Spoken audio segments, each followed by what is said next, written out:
Alors, Foss, ce draft. Moins bien que l'année dernière. Moins bien. Alors, je parle pas de l'ambiance, je parle pas des scénarios, je parle pas de tout ça. J'ai juste que l'année dernière, j'ai un petit peu plus de créativité. Je sais plus trop ce que j'avais l'année dernière. On avait fait 2 drafts, j'en en avais filmé qu'une principalement. Mais... je devais avoir Aragon, j'avais Arcambran, ouais, et FL, j'avais FL. Bon, j'avais des bonnes cartes. Si vous voulez revoyer la précédente vidéo, vous mettrez en commentaire ce que vous avez vu. Ça fait des vues supplémentaires. Non, un petit peu moins bien. Là, j'avais Argalad. Alors Argalad, ça m'a fait redécouvrir le héros et c'était vraiment très chouette. J'avais Galdor. Il n'y a pas de grosse synergie, c'est 2 connaissances, ça marche bien ensemble, mais bon, il y a des petites choses. Noldor éclaireur d'un côté, enfin Noldor puis Sylvain éclaireur de l'autre côté, les 2 tresses, on ne joue pas trop ensemble. Bon. Et puis j'avais Eladan. Il y a des petites cartes comme ça à jouer, c'était vraiment, ça permettait de rejouer des cartes assez nouvelles et tout. C'est pas été la grosse création, voilà. Donc je suis un petit peu déçu là-dessus, c'est très sympa parce que j'ai redécouvert des héros, j'ai ressorti des cartes que je ne sortais jamais. Pister Chevronnet techniquement, qui nous a bien aidé sur certains scénarios. On a malheureusement perdu, mais c'était pas lié à ça. Mais voilà, donc découvrir de nouvelles cartes, c'est le principe, mais il manque un petit quelque chose supplémentaire. 2-3 cartes de plus, ça aurait été vraiment chouette. Merci à tous. Et à l'année prochaine. Avec grand plaisir. Alors, Elno, ce draft. Très difficile. Plus difficile la fois passée, parce que la fois passée, c'était des héros beaucoup plus évidents et qui donnaient une direction assez claire. Ici, j'avais un des jumeaux, donc j'ai essayé de jouer l'autre jumeau, mais j'ai dû aller chercher la sphère connaissance pour le jouer, donc c'était pas toujours très concluant. Yanor, franchement, très bon. Ça donne presque envie de la rejouer, en tout cas en multi, parce qu'en solo, ça reste assez moyen. Et Dwalin, quoi. Il a aidé à tuer quand même pas mal d'ennemis, mais bon, quand on joue pas des CNR avec des orques, ça réduit très vite sa capacité. Mais donc en général, oui, un bon draft, ça m'a donné quelques idées, mais bon, quand tu joues jumeaux, c'est quand même très vite dans une certaine filiale, donc ouais. Il n'y a pas beaucoup de nouvelles idées, mais quand même un petit. Alors, Zan, ce draft. Je dirais mieux mais moins bien en même temps. Mieux donc déjà dans le tirage des héros, parce que comparé à l'année passée, il n'y a pas photo. Je me suis retrouvé quand même avec des bons héros. Quand on compare Bilbon, Dwalin et Pipin, et quand on en a maintenant Balin, Bérégon 2 et Méry 1, voilà, on est déjà un peu plus à l'aise. Et voilà, ce qui est bien, c'est que c'est un peu plus facile de builder autour de ça. C'est des héros connus et assez solides. Donc on revient dans on met un bouclier, on met des dagues, et, on rentre dans une synergie plus classique. Et pour moi, le draft aurait été l'occasion justement de tomber sur des héros moins communs. Mais voilà, je me suis quand même bien amusé, ce qui était complètement le principal. L'année prochaine, si possible. Eh bien, pour ma part, le draft, c'était moins gai que l'année dernière, parce que l'année dernière, j'avais trouvé une belle synergie entre Bio et Sylvebarbe. Et cette année, voilà, Kaliel, Dori, Gurfindel, Connaissance, il n'y a pas vraiment moyen de synergiser, quel que soit ce qu'on veuille faire. Donc ce que j'ai fait un deck avec des Arad. Et ça ne m'a pas réconcilié avec la mécanique Arad, que je trouve toujours tellement lente. C'est tellement, une fois que c'est en place, ok, mais c'est tellement lent.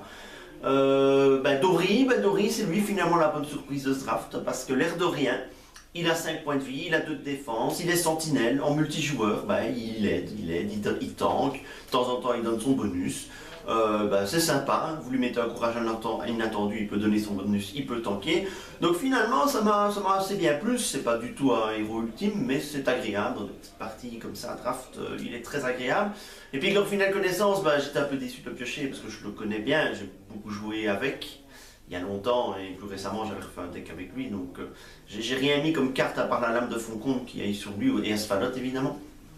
Et finalement, qu'est-ce que j'ai fait? Comme je l'avais dit, J'ai mis plein d'alliés avec des traits différents pour compléter les harades, pour arriver aux 9 traits et jouer les peuples libres. Et ça s'est avéré encore une fois totalement cheaté comme carte. Une fois que vous jouez les peuples libres, vous cassez complètement le scénario au tour où vous le jouez. Voilà, donc mais c'était quand même très gai hein, de pouvoir jouer avec des héros comme ça, totalement qui vont pas ensemble, et trisphère. Mais c'était amusant. Et finalement, 3 victoires, 2 défaites, donc finalement, c'est pas si mal débrouillé que ça. Ouais. Alors, AO, ce draft. Gros Bolger, c'est fumé, hein, ça quête à 1. Ça quête à 1, toute la partie avec Frodon, ça fait 3. J'avais 3 de quêtes permanentes, hein, c'était quand même franchement du lourd. On a eu beaucoup de chance parce qu'on a été rejoint par Lilian qui a eu un tirage draft exceptionnel puisqu'il a tiré un deck Sylvain du premier coup. Donc il a fait un gros deck Sylvain qui a tenu toute la table. Et puis le reste, ça s'est bien passé avec Titus. Je sais plus sa compo, mais on a gagné. Alors, on a gagné nos 2 scénarios, on a fait l'Anduin et l'autre, je sais plus ce que c'est. Mais on a gagné les 2, donc ça c'était cool. Gros Bolger, c'est fat. C'est bien fat, donc essayez-le, hein, vous seriez surpris de vous rendre compte qu'en fait, il quête à 1 et il défend à 2. Voilà, c'est à peu près tout ce qu'il fait. Voilà. Bon jeu à vous, hein, et on se voit l'année prochaine si le jeu continue, mais il continue au moins pour une prochaine année, donc c'est formidable, c'est merveilleux. De toute façon, on reviendra ici dans le gîte et je vais faire caca. Voilà. Alors, Broyerox, ce draft.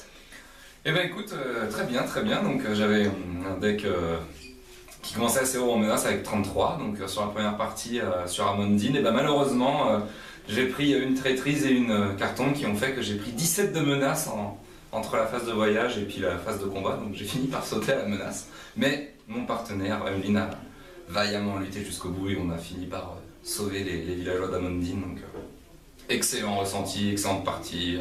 Plein de bonnes choses et puis vous pourrez voir ça sur la vidéo. Donc non, vraiment super moment. Et le deck en lui-même? Et le deck en lui-même, très sympa, du coup j'ai mis des armes pour équiper mes héros. J'avais Vif Sorbier, donc que j'ai pu utiliser sa capacité de le blesser 2 fois pour le redresser, il frappe à 4 et tout, donc non, c'était vraiment... Ça a bien marché, même si je me suis fait éliminer à la menace, mais j'ai entre-temps géré pas mal d'ennemis orques et tout, donc c'était... Non, c'était très bien. Alors Hervé, cette expérience draft, cette première expérience. Ouais, c'était mode bien marrant. Bon, j'ai eu un tirage assez favorable, donc j'ai pas trop eu à me plaindre. Mais bon, j'ai fait mumuse avec Fouque Boffin.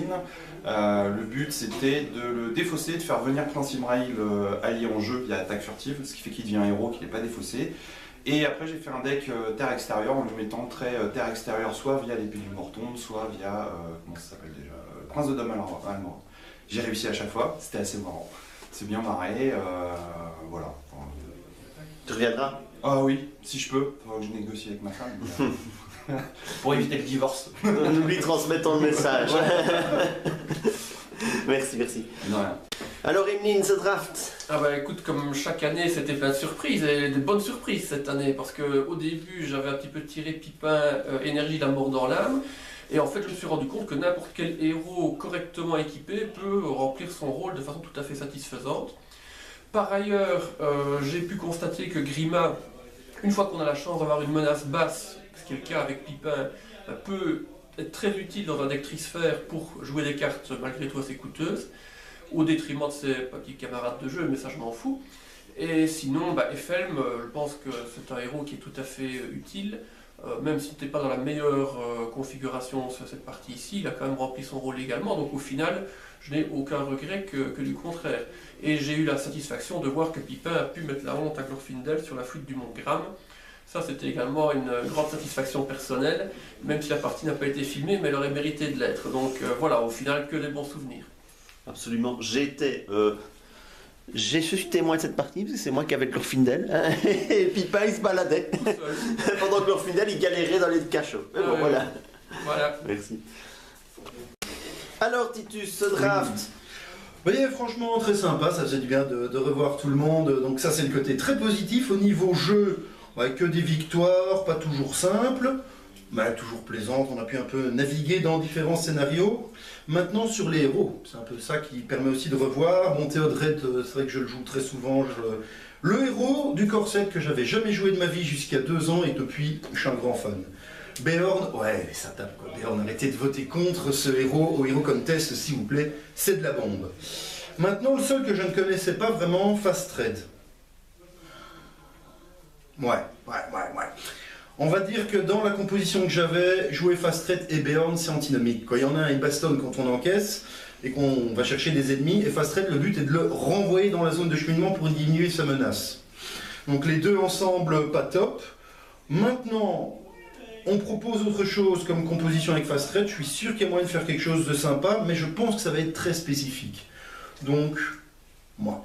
Les parties, avec Lilian et Ao, on a bien rigolé, on s'est fait Anduin, juste pour rigoler un petit coup, et puis le 7e niveau qu'on a bien fait. J'ai refait une partie avec Elno aussi, c'était Bataille au Pélargir, où on a quand même mis pas mal de patates, même si on quêtait comme des moules. Donc voilà, non, vraiment très très chouette à refaire.